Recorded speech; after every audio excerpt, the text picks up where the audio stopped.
होनी चाहिए, और सिमिलरली जो सल्फर की आयनाइजेशन एनर्जी है वो फास्फोरस से ज्यादा होनी चाहिए, लेकिन ऐसा नहीं है।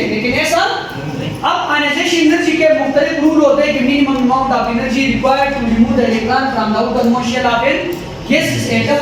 लेफ्ट टू राइट आने से आयनाइजेशन एनर्जी बढ़नी चाहिए due to increase in nuclear charge, लेकिन यहाँ पर फॉल करती है, तो फिर आयनाइजेशन एनर्जी के लिए एक और रूल भी रखता है जिसको हम बोलते हैं हॉर्न्स रूल। कौन सा चीज है? तो हॉर्न्स आप लोग को क्या कहता है कि stability of what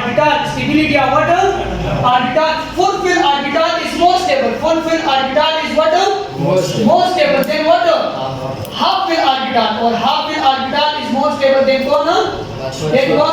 partial fill. अगर आप लोग यहाँ पर एल्युमिनियम में देख लो तो एल्युमिनियम में पार्शियल फिल ऑर्बिटल है और सल्फर में फास्फोरस को अगर आप लोग देखोगे एटॉमिक नंबर 15 है।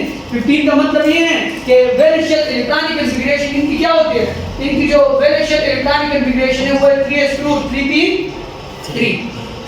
3p3। अगर आप लोग p सबशेल को देखो उसके अंदर 3 ऑर्बिटल और 3 ऑर्बिटल कैसे पड़े हुए हैं, हाफ में है। अगर सल्फर में जाओगे तो क्या हो जाएगा 3p4, एक और ऑर्बिटल भी आ जाएगा, तो यहाँ पर ही हाफ फिल से क्या हो जाता है पार्शियल फिल। तो हॉर्न्स रूल के मुताबिक जो फुल फिल ऑर्बिटल है वो more stable than half fill से पार्शियल फिल। यहाँ पर भी पार्शियल वाली बात आती है, यहाँ पर भी पार्शियल फिल वाली बात आती है, तो क्या हो जाते हैं, इसलिए लेफ्ट टू राइट आने से आयनाइजेशन एनर्जी क्या कर जाती है, फॉल कर जाती है। लास्ट वाले को देख लो, क्वेश्चन नंबर 10, लास्ट क्वेश्चन है Sn+4, Sn और दूसरा है Sn+2।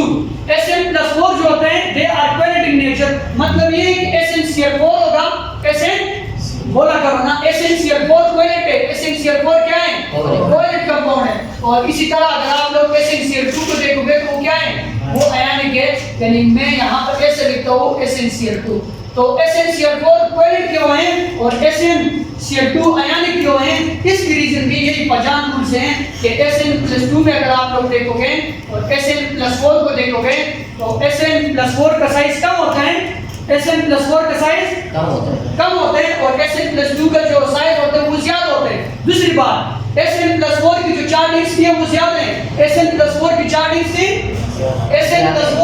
डेंसिटी ज्यादा है और Sn+2 की चार्ज डेंसिटी क्या है कम है। तो मैंने आप लोगों को क्या कहा है, चार्ज डेंसिटी ज्यादा होगी तो पोलराइजिंग पावर क्या होगा, पोलराइजिंग पावर चार्ज डेंसिटी की डायरेक्टली प्रोपोर्शन है, और चार्ज डेंसिटी ज्यादा होगी तो क्या चीज ज्यादा होगी, कोवेलेंट कैरेक्टर ज्यादा होगा तो क्या चीज कम होगा, आयनिक कैरेक्टर कम होगा। अकॉर्डिंग टू पहचान, इसलिए हम बोल सकते हैं कि Sn+4 is water while Sn+2 is water due to what, due to its high charge density, high polarizing power. So that's why Sn+4 is a covalent in nature while Sn+2 is a ionic in nature। और इनका जो result होते हैं किस वजह से, ये inert pair effect की वजह से। और इनर्ट पेयर इफेक्ट क्या काज करता है, इनर्ट पेयर इफेक्ट आयनिक कैरेक्टर ज्यादा करता है, कोवेलेंट कैरेक्टर